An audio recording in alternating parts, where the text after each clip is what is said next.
Look here, I'm hella black. Even when all you want to talk about is feminism or poetry, but never racism. So we can't hold court because your hand's too small to talk about the world that got all my black feelings in it. And how too much black talk make you uncomfortable. Because you only want to deal with the labels that afforded you such a privilege. Whereas you don't have to talk about all this black and all this woman and all this black woman and all this inconvenience. And all my poems are all about all this black. And how my daughter learned from my mistakes, so I'm good with this black. And I love my black every day, so she know she can love and be loved like this, if only by herself and her mama and her daddy, and that's gotta be enough. Especially when the world don't always know how to hold black bodies right. And sometimes it's not the world, but someone claiming friend. And how the world ain't gotta be bigger than your house to mean it's your everything. And it shake you them good names, loosen around the skin and into the wind. And all my life I walk in it. And when I say it, I mean the muck. And when I say muck, I mean what you are afraid to name. And when I say name, I'm calling the haunt of hands and mouths and triggers and ropes that kill our black leaders and assault our black mothers and lynch our black sons and refuse to publish our black books and discount those prints that publish this black thought. And when I read, I look for reflection that remind me how beautiful this black can be. And I know I ain't got the right to be tired, so I know you ain't got a right to my feelings or my poems unless I give you my entrance. And sometimes, you got to take your parts back. And I'm learning to be careful with my things. I said, I'm learning to be careful with my things, and I'm learning what breaks in me may not come back the same. And the same don't mean worse, just different. But I want to be the one to remodel my different upon my choosing, and not because some inconsiderate motherfuckers want to break my shit, simply because they already broken. And I need that type of care when someone walk in my life. I'm convinced folk rather crack open your skull to see why you shine so bright. It's like they ain't never seen a beautiful black sky before.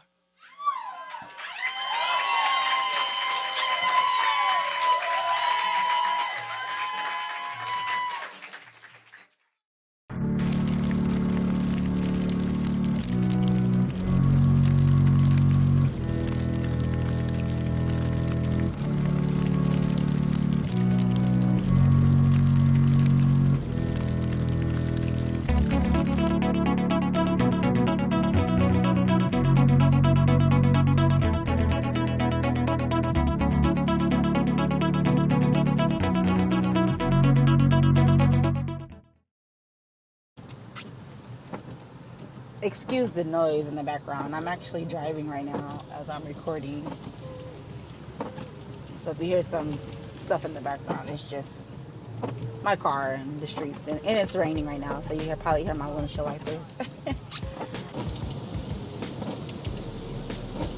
I grew up, and my mother was a single mother who was raising two beautiful girls and just doing her best to survive. So all I'd known growing up was a strong black woman. So before that, I think subconsciously, not knowing until I got older and realized, I'm like, wow, like it affected me. But when you're young, you just think it's normal. Because and when I couldn't go to my mom and talk to her instead of having a parent, I went to my aunties.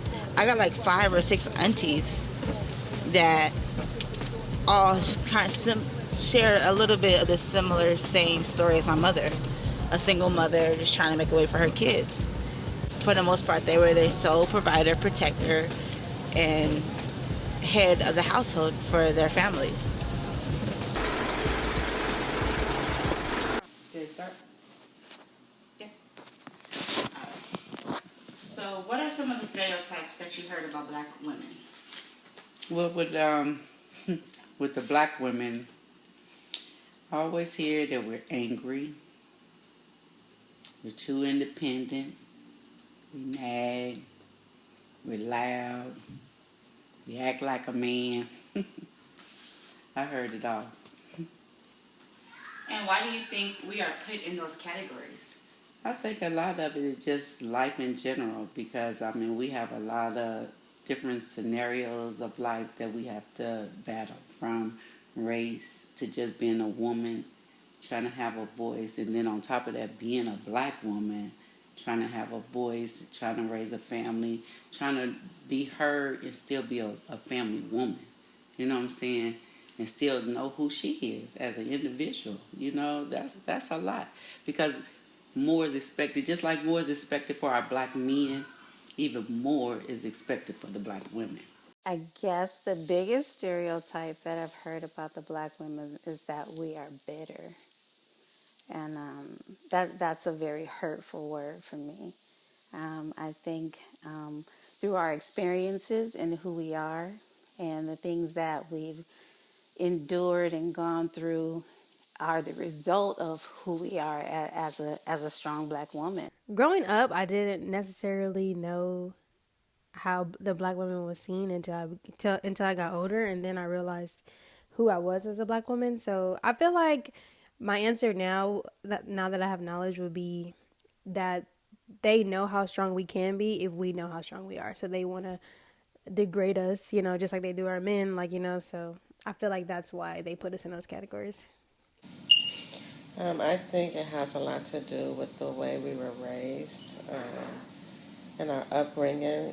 Some of us was raised in poverty,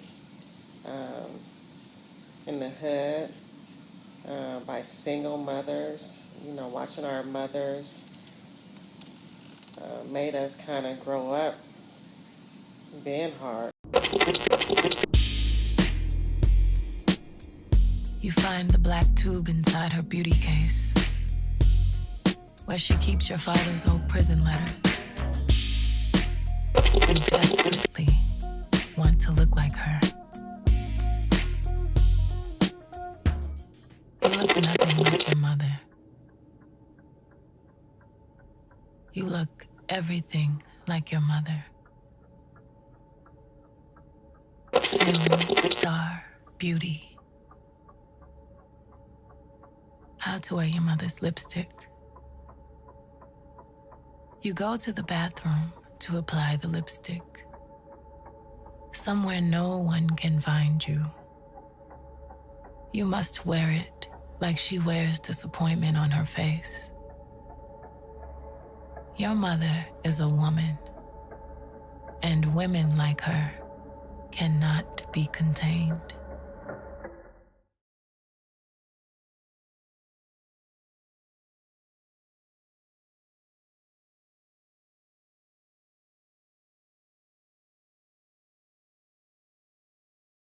If I think about the things that my mom taught me that stand out the most, because my mom has taught me, my mom is very not of this world. She's very prophetic. She's very, she's very dynamic. And so the thing that stands out most to me is her instilling who I was as an African-American woman, as an African woman. From an early age, my mom taught me and my brothers that we came from kings and queens. And so we grew up carrying that power within us, never thinking down on ourselves. And when someone looked down upon us because we were so naive to the fact that we weren't kings and queens, we couldn't understand why they didn't understand. And I found strength at a very young age for a lot of different scenarios. But my mama helped me with that because I watched my mama go through a lot, and it was hard for her. And me being the oldest, I think, no matter the age, didn't even matter. She needed it, I was there, and I was able to do it, whatever she needed for that time.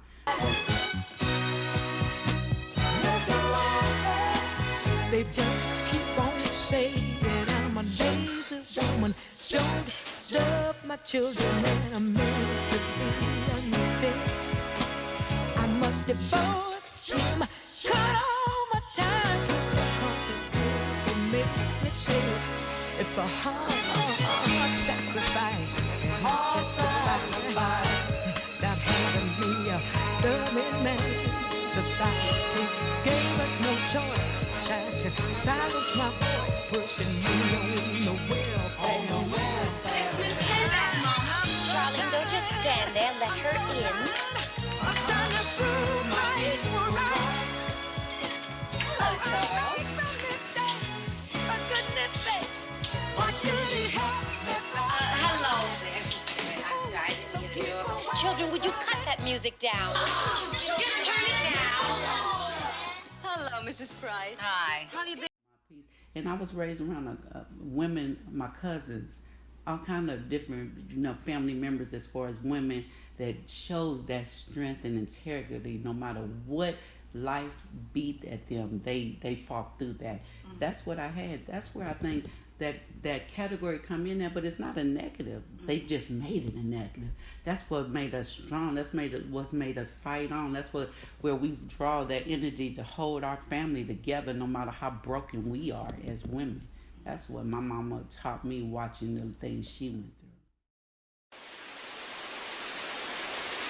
My face.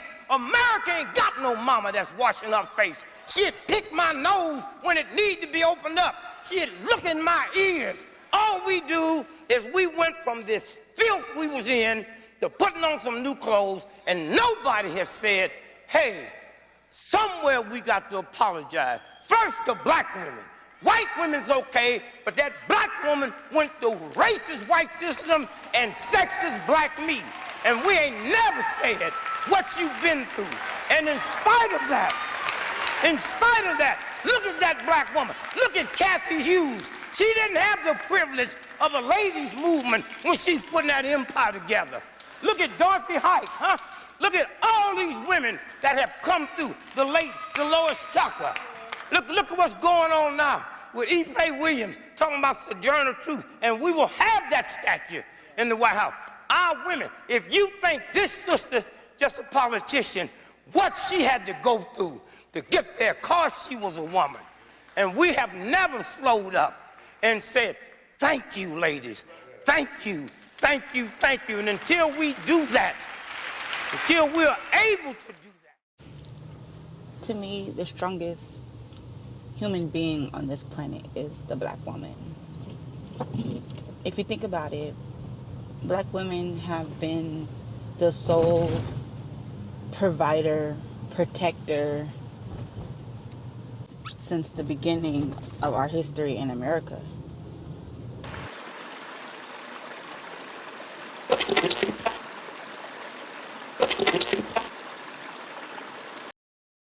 Can you imagine being a slave taken from being of the family of a king and a queen in a land, and now you're on a boat and people are dying around you and you make it, and now you're seeing the face of someone and being stripped of your clothes and treating you as though you're cattle, and the feeling that you have to have, that shapes an attitude.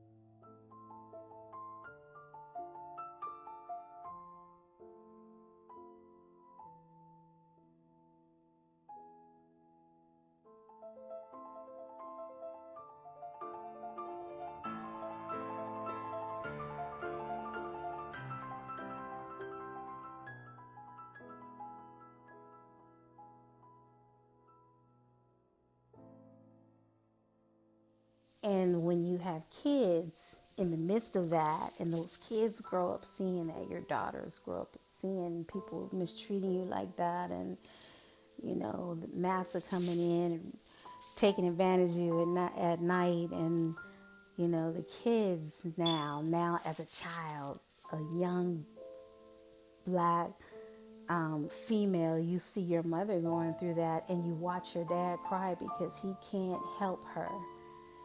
What attitude does that now shape, you know, as you walk and try and go vote and people spit on you, or you try and go to school? And now what attitude do you have? Well, the world has created the attitude of black woman. America has created the attitude of the black woman. And they have only themselves to blame. See, that's why you're going to have to do this. Oh. Keep your head up. Just put that. The first line. So say the black of the berry, The sweeter the juice, I say the darker the flesh, then the deeper the roots. I give a holler to my sister's own welfare. Tupac kids, and don't nobody else care. Check. I know they like to beat you down a lot, and when you come around the block, brothers clown a lot. But please, don't cry, dry your eyes, never let up. Forgive, but don't forget, girl, keep your head up. And when he tells you you ain't nothing, don't believe him. And if he can't learn to love you, you should leave him. Cause sister, you don't need him. And I ain't trying to gash up, I just call it how I see it. You know what makes me unhappy? When brothers make babies and leave a young mother to be a pap. Now since we all came from a woman, got our name from a woman, and I came from a woman, I wonder why we take from our women, why we rape our women, do we hate our women? I think it's time we kill for our women, time to heal our women, be real to our women. Because if we don't have a race of babies that will hate the ladies that make the babies, and since a man can't make one, he has no right to tell a woman when and where to create one. So we're the real G's. Get up. I know you fed up, ladies. Keep your head up. My childhood, I was dark-skinned, short hair, skinny, and I was teased a lot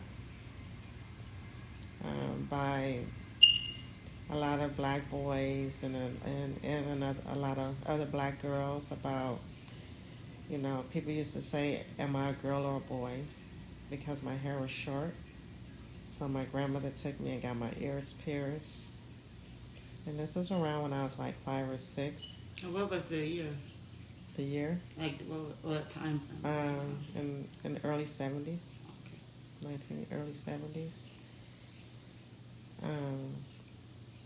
I remember when my grandmother used to take me to church, she would put me on one of her wigs because my hair was really short, and I hated it with a passion.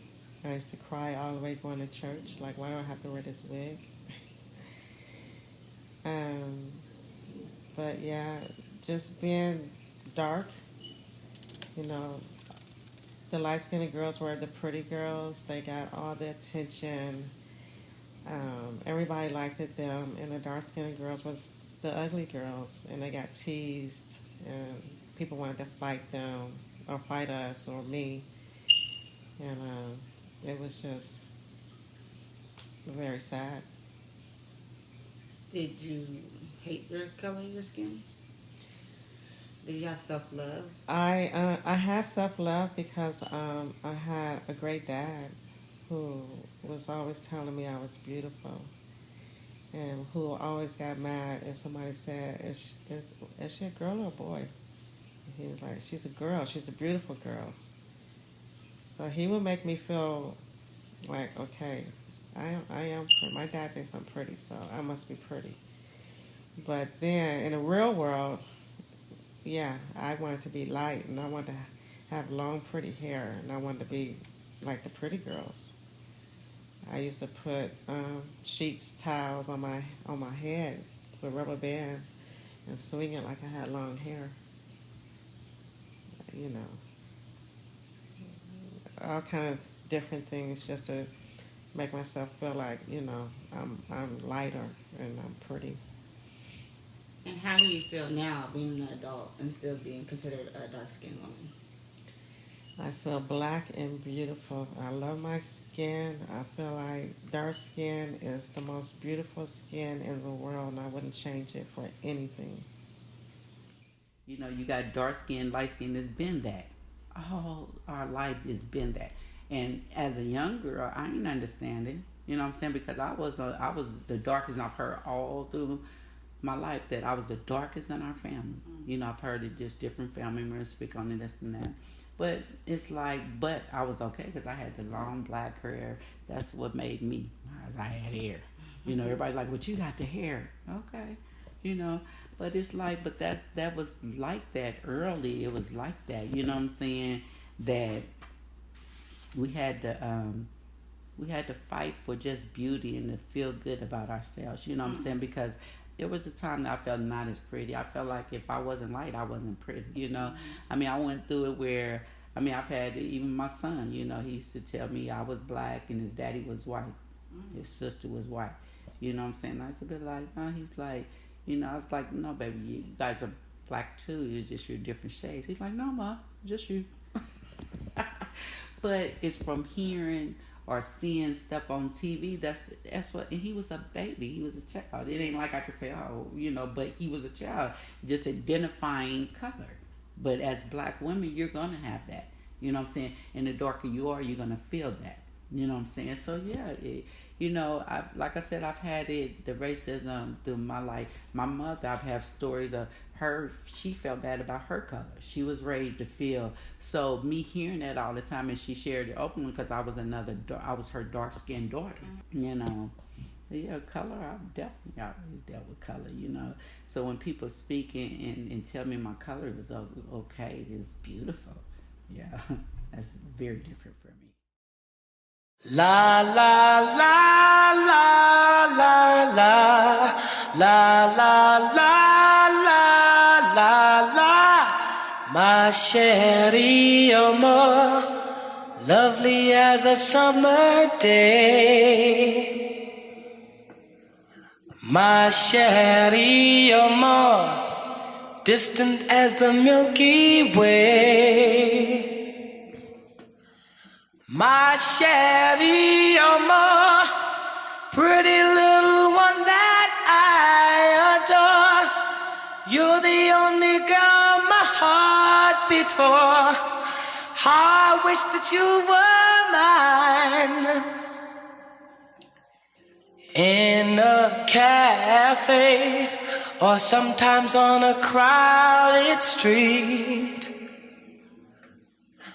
I've been near you, but you never noticed me. My chérie amour, won't you tell me how could you ignore that behind that little smile I wore? I wish that you were mine. La la la. La la la la la la la la la la la la la la. Maybe someday you'll see my face among the crowd. Maybe someday I'll share your little distant cloud. Oh, chérie amour, pretty little one that I adore. You're the only girl my heart beats for. How I wish that you were mine. Growing up, I grew up in Southern California. When I was younger, I didn't see race. I mean, I was born in LA, and I was raised in Riverside County from like kindergarten to 6th grade. And I had all type of friends growing up. So I didn't see us as the black family or me as the black friend. I just saw myself as a young girl growing up. I saw no color line. And in the county that I grew up in, I didn't see that at all. I didn't realize that I was black until I got older. And honestly, it wasn't even in high school.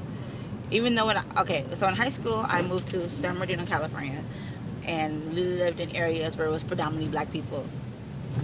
And I remember thinking, whoa, like this is a culture shock, because I grew up what would be considered as the valley, and then you move to these neighborhoods and these communities that are just all predominantly black and ghetto. And I was introduced to a new lifestyle. So I think I was culturally shocked, but still then did not realize that I was black. It wasn't until I graduated high school and went out in the world a little bit, realized that me just being in the streets just wasn't the life to be, and had to get a corporate job. And entering the corporate world was when I realized that, oh shit, I'm black, and I'm a black woman at that. When I was a kid, I grew up like I didn't know that I was black. Like I was just like, hey, I'm gonna be a judge, I'm gonna be a lawyer, like I'm gonna do this and that. The jobs were endless for me as a kid. And then when I got older, like 18 through 22, I was like, okay, I'm gonna be a writer. Like, I'm gonna do this. I'm gonna write this script. Oh, it's gonna be so good. But I still didn't understand the struggles of a black woman at that age. Then when I turned 23, I started to get more into my black side and understanding the actual struggles with all the shootings and everything. And then people looking at you funny at the gas station, And then I started to see, oh, damn, I'm black and I'm a black woman. Like they hate us more than our men, So I was just like, okay. So for me, it's like still something that I'm dealing with, knowing that, I have to work harder and I got to watch how I dress or, watch what I say. Like I can't wear my natural hair. Like I got an interview tomorrow and I'm going to wear a bun instead of my natural hair. So it's like, yeah. And do you mind asking, what do you do for work? I'm in the entertainment industry. I am a writer for television. And how hard is it, do you see, for writers to succeed? Writers in general, and then the separation of black writers in general. As a writer in general, to succeed, you just have to have the talent, because anybody can write, but you have to learn how to tell a story. So I think for a long time, before I got into the industry, it was hard for black people to tell our stories because they didn't feel it was important. I feel like now it's a new wave and they're starting to open up, with like Issa Rae and Ava and everybody coming through. But I feel like it's still a long way to go with the stories that we're trying to tell because we have to make our stories match up with the white people's stories or like the regular stories, you know what I'm saying? Like we have to put it in that light, like, hey, we're regular too, like, hey, this and that. So that's the challenge that you have there. So like I said, growing up, I just thought that was normal. That's why it's important for me as a female, as a black female filmmaker to do this documentary, to show people that there is another side to black women other than what's portrayed in the media. Let's do it now. Let's do it. Come on, let's do it. Oh, come on here, bitch. Come on. Bitch. Come here. Look out. Get off. In the media, all the time, all we see is black women being portrayed or as loud, ghetto, can't comprehend, can't conduct themselves in public, dumb, secondary. We don't never see us doing lead roles. And then also, I know lately, we've been seeing more and more of black actresses being nominated for bigger roles other than what we've always seen growing up. And it's an accomplishment. So I'm not trying to take away from that. It is. It's an accomplishment seeing that we are getting invited more to these places. But it's still a ridiculous low number. It's like they're giving us a piece of cheese now. Before we only had a crumb of the cracker. Now I was like, okay, here's a piece of cheese. It's still like we still have so much more to go and so much more to do, and it's frustrating because you want to be happy that they're acknowledging, but then it's like, but that's all you're acknowledging? It's like there's so many great film, movies, and actors and actresses that are African American or black, whichever they consider to be, and you only acknowledging a certain one or two or now maybe three.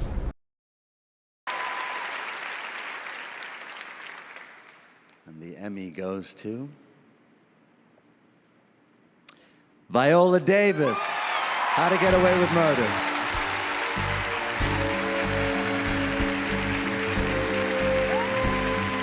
This is the first Emmy win and nomination for Viola Davis, who is a graduate of Juilliard.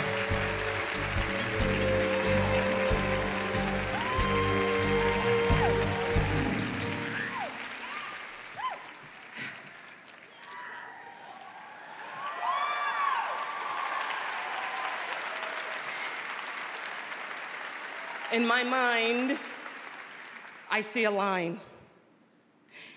And over that line, I see green fields and lovely flowers and beautiful white women with their arms stretched out to me over that line. But I can't seem to get there no how. I can't seem to get over that line. That was Harriet Tubman in the 1800s. And let me tell you something. The only thing that separates women of color from anyone else is opportunity.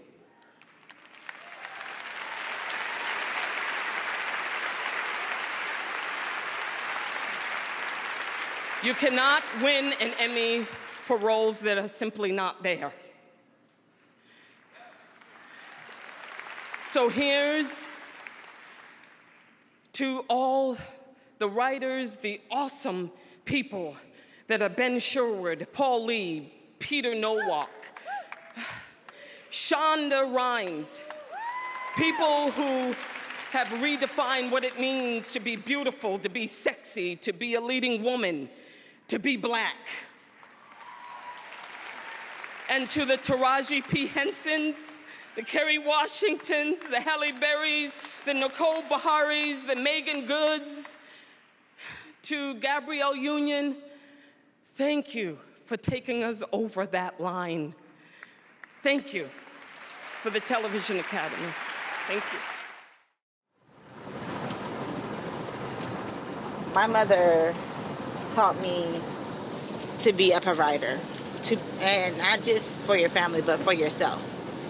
She taught me, and not in the sense of sitting down talking to me, just watching her. She worked her ass off for us. She sacrificed those mommy-daughter moments to make sure we had a roof over our head, to make sure we had food on our table, to make sure we were taken care of. And that was something that was instilled in me and my sister, which is why I think that we're both hard workers in the things that we love to do. I chose to be a filmmaker because I started growing up and I started realizing the struggles and the issues that we're facing in our communities, in the world in general as Black people. And I felt like me singing songs about a woman's pain wasn't enough. I wanted to do something for my culture, my people, and I felt like I could better express the message I'm trying to get across through films. A Black woman should represent class, first of all. Class would take a Black woman a long way. Determination, confidence, always be true to yourself, always be yourself. Don't ever try to be anything that you're not. Work at 3 in the morning and sit there for 4 or 5 hours just to wait for the subway to come at 6 or 7 o'clock in the morning. Where my grandmother, Edith Perry, went on one of her Miss Perry adventures and went to the city council. She rallied people together. She got people out there protesting, wrote letters. And next thing you know, they had subways coming through New Rochelle. So when I think about historical, I have to think of the people that I can touch, and I'm not putting aside the people that I can who along with my grandmother, but I would hope that other Black women will start to share these stories of the powerful Black women that they have living right in their families today. I feel like it make me Black Girls Don't Rock because I'm down to rock with all my Black girls. And that's in spirit as far as, no matter what race it is, but our sisters, we need to feel that unity because we're the ones that's pushed away so much. So it ain't about racism, it ain't like discriminated, because I got friends and I love everybody. But my sisters, I want to keep you in spirit because I know we have been beat down and I know we need that. We need to keep each other encouraged spiritually, you know what I'm saying? Where, I have my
Such and such still owe me bucks, so I got the right to get bucked, but I try not to let it build up.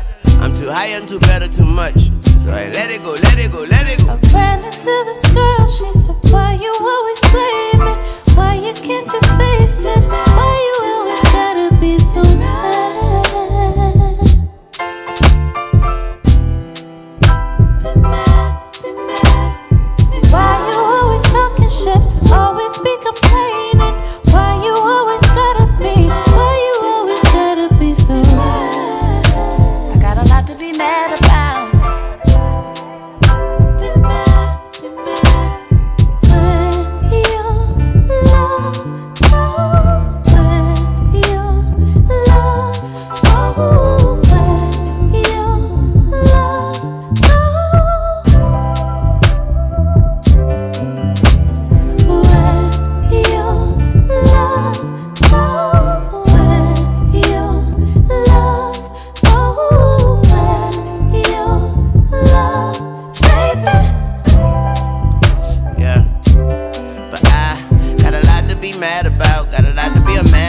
got a lot to pop a sand about. I used to rock hand-me-downs, and now I rock standing crowds. But it's hard when you only got fans around and no fam around. And if they all, then their hands is out and they pointing fingers. When I wear this fucking burden on my back like a motherfucking cap and gown, then I walk up in the bank pants, sack it down, and I laugh at frowns. What they mad about? Cause here come this motherfucker with this mass account that didn't wear a cap and gown. Are you mad cause the judge ain't give me more time? And when I attempted suicide, I didn't die. I remember how mad I was on that day. Man, you gotta let it go before I get up in the way. Let it go, let it go. ran into this girl, she said, why you always playing me?